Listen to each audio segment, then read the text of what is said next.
إن الحمد لله نحمده ونستعينه ونستغفره ونعوذ بالله من شرور أنفسنا وسيئات أعمالنا وأصلي وأسلم على خير خلقه نبينا محمد وعلى آله وأصحابه ومن سار على نهجه واستنى بسنته إلى يوم الدين وبعد السلام عليكم ورحمة الله وبركاته.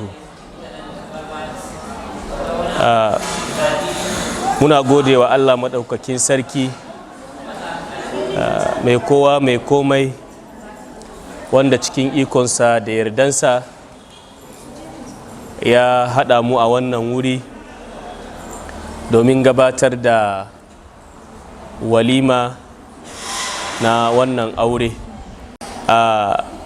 Malam kusan ya gama magani ɗin a dunkule, sai dai kawai ɗan ƙara. Shi aure sunna ne na annabawa, kuma shi kaɗai ne hanyar da addinin musulunci, addininmu gabaki ɗaya ya yadda da a yaɗa zuriya. Babu wani hanya da ya zama karɓaɓɓe da wani zai haifi wani in ba ta hanyar aure ba. Shi yasa Allah maɗaukakin sarki ya halittawa annabi Adam, jikinsa ya halitta masa mata wacce ita ce na Hawwa'u, kuma ta tsakaninsu ko kuma a cikinsu su biyu Allah maɗaukakin sarki ya yada al'umma tun a wancan lokaci har zuwa yanzu. Kamar da malaman tarihi suka faɗa, a nana Hawwa'u ta yi ciki daban-daban guda 20, kuma kowane ciki ɗin 'ya'yan biyu take haifa. Kaga kenan ta haifi 'ya'ya nawa kenan? 'ya'ya 40. 'ya'yan biyu da take haifa kuma namiji ne da mace. To kunga a lokacin babu wani gida a duniya sai wannan gida ɗin. To kuma akwai buƙatan aure saboda a ci gaba da yada zuriya. To kuma babu wani gida da za a je a nemi aure sai cikin gidan ɗin. Saboda haka sai wanda aka haife shi da wannan sai ta auri ɗan uwanta ɗaya cikin ɗin, shi kuma namijin ya auri 'yar uwansa. Haka aka ta aure ɗin har al'umma suka ƙaru suka yi yawa, sai zama an samu gidaje daban-daban. Sai aka kuma aka sa doka yanzu kan bayan da za a yi kuma yaya ya auri kanwa. Amma a lokacin kamar da na faɗa babu wani gida, dole sai a gidan ne za a yi aure. Abin da za mu fahimta a nan cewa a sai aure ba sabon abu ba ne, ba wannan al'umman ne aka fara yin aure ba. Tun farkon duniya ana yin aure yadda addinin musulunci ya tsara. Namiji shine babban burinsa, saboda the moment ka girma ka samu abun yi, to abin da za ka fara tunawa shine me? Shine ka yada zuriya, kai ma a ce ka haifi naka. Hakan nan duk macen da ta girma, ita ma aure aka haife ta, to burinta shine yanzu ita ma ya kamata a ce tana ina, tana gidan mijinta. Kada ki ce tunanin cewa za ki yi makaranta, za ki shiga spy, za ki shiga futi, za ki shiga FCE saboda me? Saboda ki samu certificate ko da mijinki ya sake ki za ki je ki nemi abun yi. Wannan mummunan niyya ne, sai ya sake kin kuma ya zama baki samu abun yin ba. To amma idan kika shiga gidan mijinki da kyakkyawan niyya, to sai Allah maɗaukakin sarki ya sa albarka a cikin auren. Saboda haka babban abun da ya kamata mace ta mai da hankali idan aka ce yanzu aurenta ya tashi, baya za a yi ta burge gidan mijinta ba, baya abinda zai kayan kicin da sauransu ba shine matsalan ba. Shin ta karanta, ta san haƙoƙin mijinta a kanta, ta san kuma haƙoƙinsa a kansa. Wannan shine abin da ya kamata ki sani. Kada ki shiga gidan mijinki tare da jahilci. Wajibi ne amarya ko amare ki san menene haƙoƙin mijinki, don da yawa abin da yake sa ake samun matsaloli a cikin aure shine ita amarya ɗin ta shigo gidan mijinta ta ɗauka cewa duk abin da take so yanzu a duniya ya zama wajibi mijinta ya mata, in bai mata ba kuma hankali ya tashi. Bata san ga haƙoƙinta ba, bata san nashi ba. So abin da ya zama wajibi a kanki shine ki san haƙoƙin mijinki. wannan duk macen da take so ta zauna lafiya a cikin gidan mijinta sai ta gamsu cewa mijinta bayan Allah da manzonsa babu wanda ya kai shi. Kukan ce duk wanda ya rike miji uba zai mutu maraya, to miji ya fi uba, ko kin yadda ko baki yadda ba, in kin yi aure miji kam ya fi uba. Don daga wannan lokaci Allah maɗaukakin sarki ya ɗaura masa kulawanki a kansa, ɗawainiyar rayuwanki ya koma kansa, ta dalilinsa ne za ki samu aljanna ko ki rasa. To dukkan ko wanda ta dalilinsa za ki samu aljanna to kuma ya fi kowane mutum. Shi yasa wajibi ne a karon farko ki wa mijinki biyayya. Biyayya ɗin nan kuma gamammiyan biyayya, ma'ana dukkan abun da mijinki yake so wajibi ne ki masa, sai dai idan ya zama abun da yake so ɗin Allah baya son sa. An gane ko?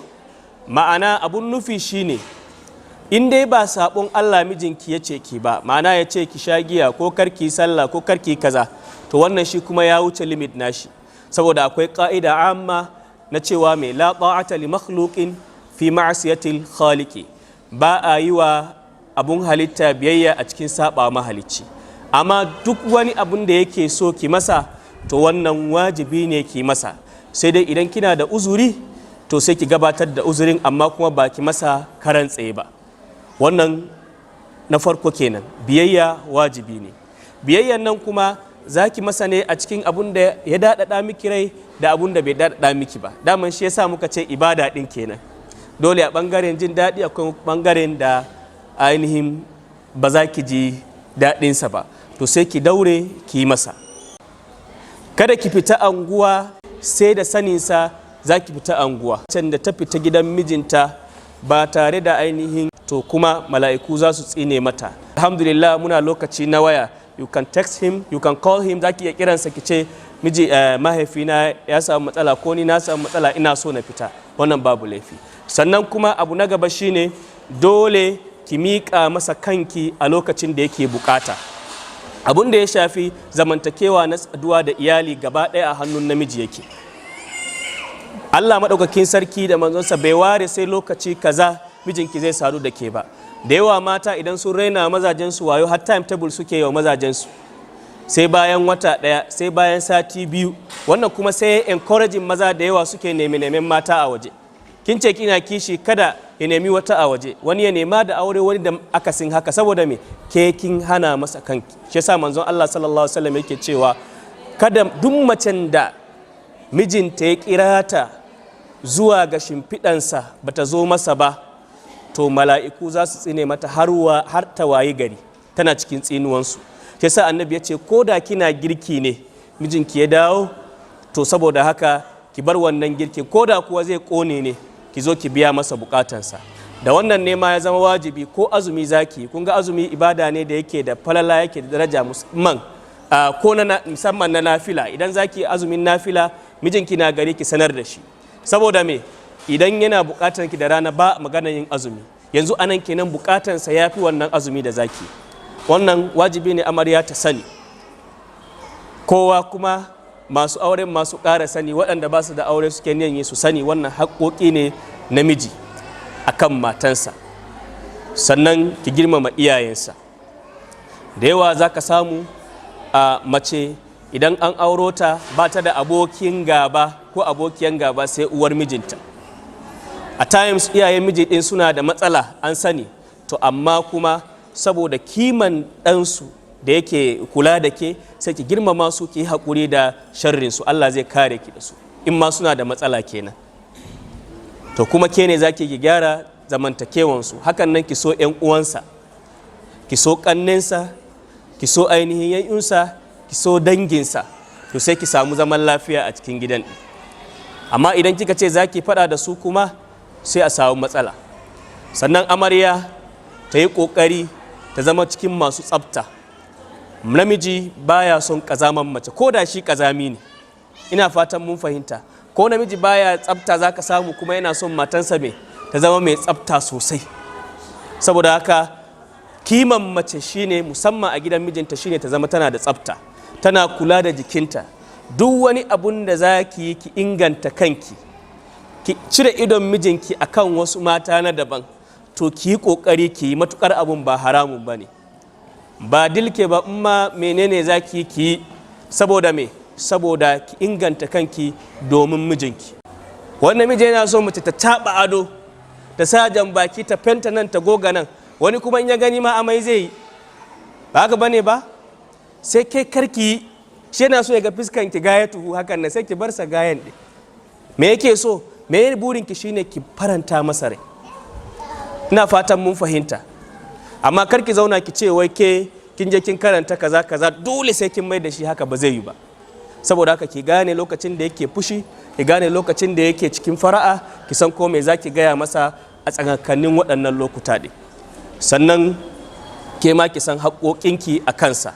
Sanin haƙoƙinki a kansa zai taimaka miki wajen ba za ki kallafa masa abun da bai zama dole ba. Da yawa mata sukan kallafa mazajen su ɗauka cewa haƙƙi ne sai an musu. Yanzu haƙƙi ne akan mijinki ya ciyar da ke, ya suturtar da ke, ya sama miki wurin kwanciya, ko a matsayin haya ko a matsayin gidan shi na kansa. Wajibi ne ya koyar da ke ilimin addini, ki san addini, ko a karan kansa ya koyar da ke, ko ya nema miki malamin da zai koyar da shi, yaro ko mace ta zo ta koyar da ki, ko kuma ya kawo ki makaranta. Ga makaranta muna nan, a nan makarantar mata suna zuwa safe da yamma suna karatu kuma kyauta. Wajibi ne miki wannan. Waɗannan su ne haƙoƙin da ya zama dole, kuma ya kyautata miki, kar ya cutar da ke. Ila ki ga kawanki mijinta ya saya mata mota, sai ki ce ke ma lambarin ya saya miki mota, babu wanda ya ɗaura masa. Za ki yi requesting, wane ina so ka saya min mota, ya saya miki, alhamdulillah, masha Allah, ya ƙi shi kenan. An kawo sabon iPhone, ni ma ka canja mini, in ya ƙi magana bayar da kika iya, don ba wajibinsa ba ne. An gane ko? To sanin haƙƙinki zai taimaka ki gane cewa ga abun da yake wajibi, ga abun da kuma privilege ne, in ya ga dama ya miki. Sannan mu sani cewa kowane ɓangare daga ƙarshe, ɓangaren miji da ɓangaren mata, kowa ana so ya zama mai haƙuri, kuma ya ƙoƙari ya ainihin sauƙi haƙƙin da yake kansa. Karki ce idan miji yana cutar da ke, ba fata muke ba ke ma za ki cutar da shi, za ki rama. A'a, ke ki masa biyayya gwargwadon abun da Allah ya ce ki masa. Saboda me? Kina da mizani da ake gwada aikinki, shi ma yana da shi. Allah cikin Alƙur'ani ya ba mu labarin gidaje kala uku. Na farko, akwai gidan da mijin da matan duka mutanen kirki ne. Na biyu, akwai gidan da kuma mijin mutumin kirki ne, mata mutumiyar banza. Akwai gidan da kuma matan mutumiyar kirki ne, mijin kuma ainihin mutumin banza. Wani gida ne duka Allah ya ba mu labari, ya ce mutanen kirki ne, har ma suka haifi ɗan kirki, shine gidan annabi Zakariya da matansa.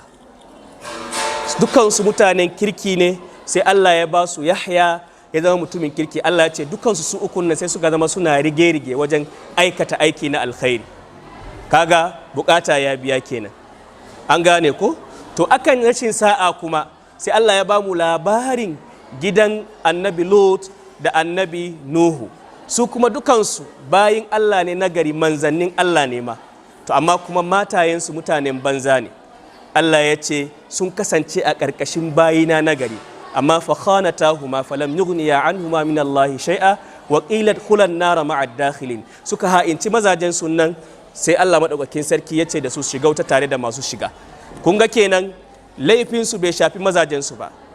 A sai kenan in namiji ya biya ya sauke haƙƙinsa, ke in baki sauke ba, wuta na jiran ki, Allah ya tsare mu. Sai kuma Allah madaukakin sarki ya ba mu labarin gidan Fir'auna daga ƙarshe, ya ba mu labarin cewa matansa mutumiyar kirki ne, har ma saboda matsayi da take da shi a wurin Allah, take cewa rabbi ibn li indaka baitan fil janna wa najjini min fir'auna wa amalihi wa najjini min alqawmi zalimin. Ya ubangiji, bayan ka bani aljanna. Kaga mu yanzu muna kokarin ya za mu samu aljanna ne, amma ita tana da confidence saboda ayyukanta nagari za ta samu aljanna. To kuma tana da wani special request a aljanna din, shine me? Ta ce ya ubangiji ka gina mini mansion, ka gina mini katon gida a aljanna.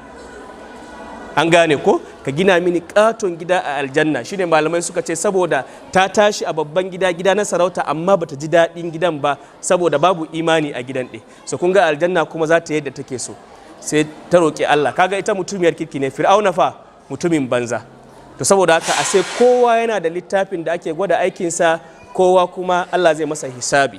Amma fatanmu shine da amarya da mijinta su rayu a nan duniya cikin lafiya, cikin kowa yana kare haƙƙin kowa, su mutu su tashi a aljanna. Don Allah madaukakin sarki ya gaya mana cikin alkur'ani cewa dukkan waɗanda mata ɗin suka yi wa mazajensu biyayya akan imani da zuriyansu, Allah madaukakin sarki zai sake haɗa su. In dai duka aka yi sa aka shiga aljanna, to kuma za a samu reunion a cikin aljanna insha Allah.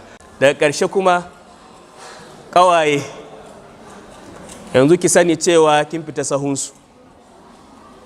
Ku yi haƙuri ƙawaye, duk wani issues na aure ba za ki tattauna da ƙawayenki ba. Wannan is a great mistake.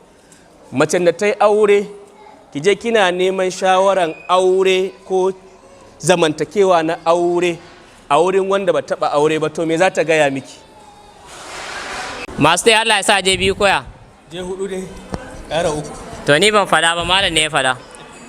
Barakallahu lakum wa baraka alaikum wa jama'a bainakum fil khair. Barakallahu lakum wa baraka alaikum wa jama'a bainakum fil khair. Barakallahu lakum wa baraka alaikum wa jama'a bainakum fil khair. Allahumma rabbana hab lana min azwajina wa dhurriyyatina qurrata a'yun waj'alna lil muttaqina imama. Allahumma rabbana atina fid dunya hasana wa fil akhirati hasana wa qina adhaban nar. Bismillahir rahmanir rahim. Alhamdulillahi rabbil alamin. Arrahmanir rahim. Maliki yawmiddin. إياك نعبد وإياك نستعين اهدنا الصراط المستقيم صراط الذين أنعمت عليهم غير المغضوب عليهم ولا الضالين آمين. اللهم صل على محمد وعلى آل محمد كما صليت ورحمت وباركت على إبراهيم وعلى آل إبراهيم في العالمين إنك حميد مجيد. سبحان ربك رب العزة عما يصفون وسلام على المرسلين والحمد لله رب العالمين.